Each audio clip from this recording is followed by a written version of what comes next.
কৃষ্ণ নাম কর জীব আর সব মিছে, পলাইবার পথ নাই দেখো জম আছে পিছে। হরিনাম কৃষ্ণ নাম মোদের পারেরও সম্বল, অন্য কোন নাম ইথে দিতে ধরে নাহি বল। সবসময় মনে রাখবেন,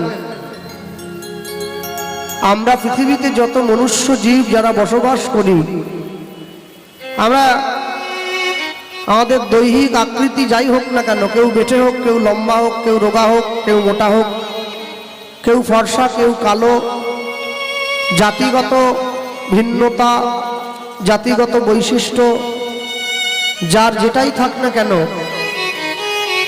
সবসময়ের জন্য মনে রাখতে হয়, মানুষ পয়সা দিয়ে অনেক বড় একটা বাড়ি তৈরি করতে পারে, কিন্তু পয়সা দিয়ে কোনোদিনও শান্তি কিনতে পারবে না। পয়সা দিয়ে বাজার থেকে অনেক দামি একটা বই কিনে আনা যায়, কিন্তু পয়সা দিয়ে কোনোদিনও বিদ্যা কিনতে পাওয়া যায় না। পয়সা দিয়ে বাজার থেকে অনেক দামি একটা ঘড়ি কিনে হাতে পরা যায়, কিন্তু সময় কোনোদিন কিনতে পাওয়া যায় না। বলছে সোনার ঘড়ি টিক টিক টিক, যা কিছু হইতেছে সবই হইছে ঠিক, জীবন চলিয়া যায় নদীর স্রোতের প্রায়, যে ইহা না বুঝিল তারে ধিক শতধিক।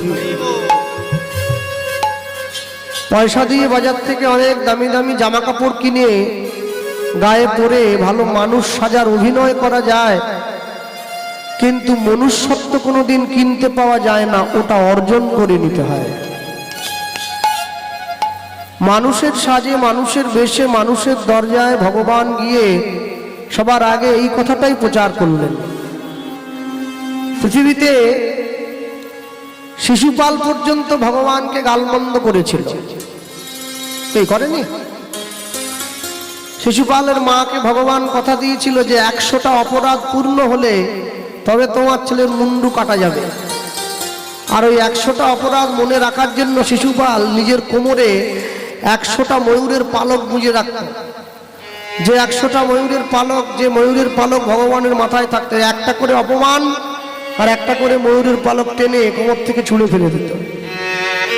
একটা একটা করে অপমান করতে করতে যখন 100টা অপমান, 100টা অপরাধ পূর্ণ হলো, তারপরে ভগবান সুদর্শন চক্র দিয়ে তার গলাটা কেটে দিয়েছিলেন। তাহলে 100টা অপরাধ পূর্ণ হওয়ার পরে শিশুপালের মুন্ডচ্ছেদ হয়েছে। আমরা নিত্য নিত্য শত শত অপরাধ করে চলেছি, আমাদের মুন্ডচ্ছেদ হয় না, আমাদের কর্মচ্ছেদ হয়। আমরা নিত্য নিত্য 100 করে অপরাধ করি।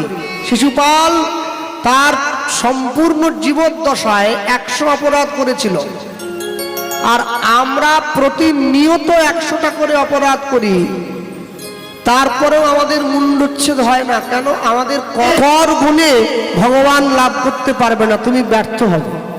মনে রাখবেন, আপনি জগতে যাই কিছু করুন না কেন, যেভাবেই চলুন না কেন, যেদিন আপনি পৃথিবীর থেকে চলে যাবেন না, আপনাকে সবকিছুর হিসেব দিয়ে এখান থেকে যেতে হবে। হ্যাঁ, আমি কদিন আগে, এই বিগত দিন দুয়েক আগে ফেসবুকে একটা ভালো জিনিস আমার চোখে পড়লো। Please subscribe my YouTube channel and like, comment, share please.